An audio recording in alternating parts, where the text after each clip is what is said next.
Google est du genre indécis, vous ne trouvez pas? Après avoir brillé ces dernières années sur l'entrée de gamme et le milieu de gamme, voilà qu'il nous revient cette année avec deux nouveaux smartphones premium dans un marché plus compétitif que jamais.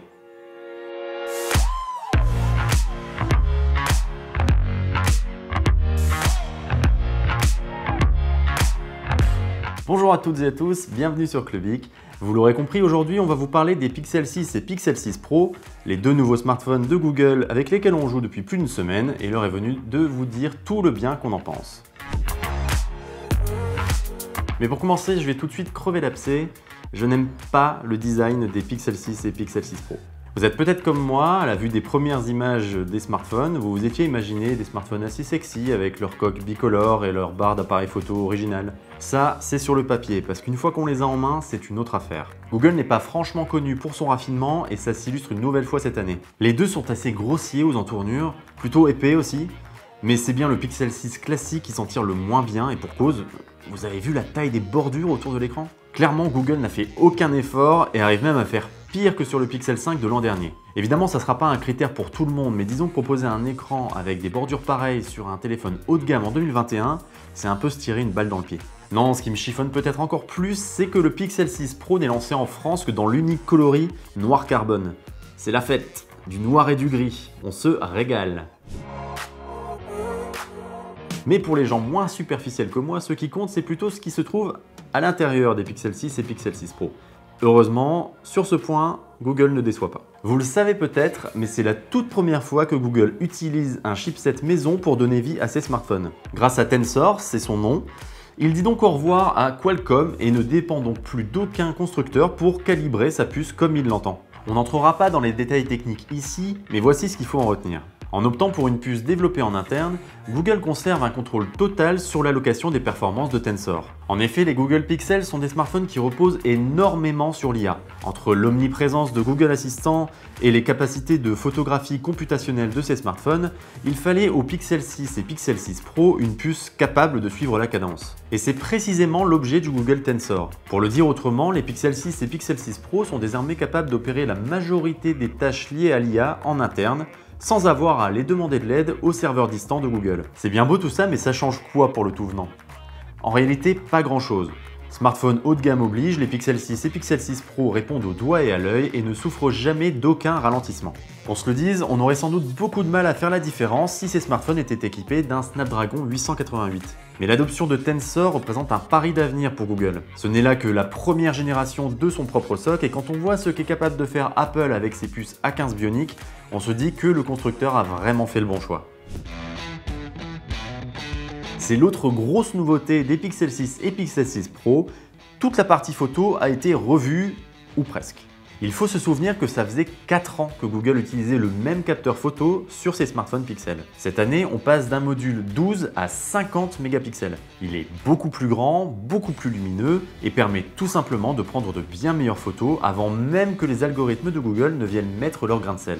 Très franchement, c'est difficile de rater la moindre photo avec un capteur pareil. De jour, évidemment, tout est parfait. De l'exposition au contraste, du piqué à la saturation des couleurs, c'est magnifique, c'est instantané, c'est un pixel et on n'en attendait pas moins. Mais comme souvent, c'est dans les situations délicates, quand la lumière commence à manquer, qu'on attend les smartphones Google au tournant. Mais à part un module ultra grand angle qui galère encore un petit peu, notamment en l'absence d'autofocus, les résultats sont impressionnants. Le bruit est presque totalement absent de l'image, la balance des blancs est judicieusement corrigée, les lignes sont d'une précision redoutable alors même qu'on a fait une pause longue de plusieurs secondes, c'est bluffant. Tout simplement bluffant. Ah, et je ne l'ai pas dit, mais vous profiterez du même capteur photo que vous optiez pour le Pixel 6 ou le Pixel 6 Pro. La seule chose qui va différencier ce dernier, c'est la présence d'un téléobjectif périscopique de 48 mégapixels. Et autant dire que si vous aimez les longues focales, vous allez être servi. Avec son zoom optique 4 fois, il vous rendra de fiers services pour immortaliser une scène lointaine. D'autant que son algorithme Super Rezoom a été amélioré et autorise maintenant un zoom numérique 20 fois, pour des résultats plutôt impressionnants. Au rang des regrets, je pourrais parler de quelques fonctionnalités logicielles gadgets, notamment la gomme magique dont Google a pourtant fait grand cas pendant sa conférence. Elle permet d'effacer des éléments d'arrière-plan d'une image, soit de façon automatique avec des suggestions, soit manuellement, Mais très franchement, malgré toutes mes tentatives, je ne suis jamais parvenu à un résultat probant. L'interface de l'application photo est aussi un petit peu capricieuse, avec notamment un curseur de température qui est situé pile à l'endroit où on déclenche la navigation gestuelle. Je me suis arraché les cheveux plus d'une fois en quittant l'application alors que je cherchais simplement à régler la balance des blancs. Vous commencez à le comprendre, mais les Pixel 6 et Pixel 6 Pro ne sont pas si différents, du moins au chapitre de la photo et des performances. Mais il y a bien un point qui les distingue, leur écran. Le premier est pourvu d'une dalle AMOLED plate de 6,4 pouces qui affiche une définition Full HD+, sur 90 Hz. Le second passe sur une dalle AMOLED LTPO de 6,7 pouces qui affiche quant à elle du QHD+, sur une fréquence s'étalant de 10 à 120 Hz. D'une part, ce dernier affiche donc des images plus raffinées, plus nettes grâce à sa haute résolution, mais offre aussi des interactions plus fluides au quotidien. Celles et ceux qui ont déjà utilisé un écran 120 Hz savent bien de quoi je parle. Par contre, et si les deux écrans sont très bien calibrés et suffisamment lumineux, il faut dire que l'usage du Pixel 6 en mode horizontal est rendu très inconfortable à cause de cette fameuse barre d'appareil photo. Impossible de tenir le smartphone sans mettre ses doigts sur les objectifs. Encore une fausse bonne idée de design donc. Rapidement, concluons cette vidéo avec un petit tour du propriétaire d'Android 12. En effet, les nouveaux smartphones de Google sont les premiers à être commercialisés avec la dernière version de l'OS mobile. Et les changements sont plutôt nombreux, du moins en ce qui concerne l'esthétique globale.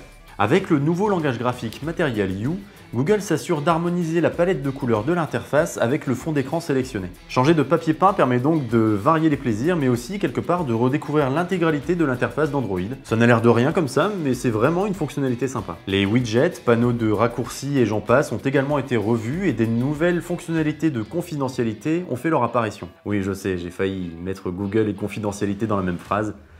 Pardonnez-moi. Enfin, et c'est probablement ça le plus important, Google officialise le support logiciel le plus long jamais constaté sur un smartphone Android.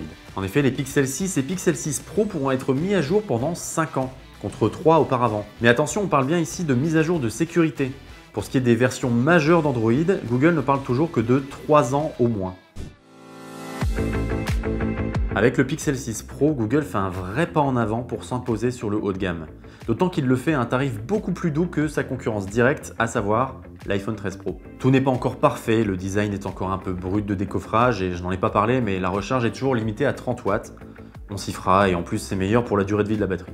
Non, ce qu'il faut retenir de ces nouveaux modèles, c'est qu'ils soufflent un vrai vent de fraîcheur sur la gamme d'appareils Google. Grâce à un nouveau capteur photo qui fait des merveilles, à une puce surpuissante conçue en interne, Google a maintenant les coups des franges pour perfectionner sa formule et se hisser au même niveau de qualité qu'un Samsung ou qu'un Apple. Les Pixel 6 et Pixel 6 Pro sont deux excellents smartphones et on a vraiment hâte de voir ce que vous prenez soin de vous et à très bientôt sur Clubic.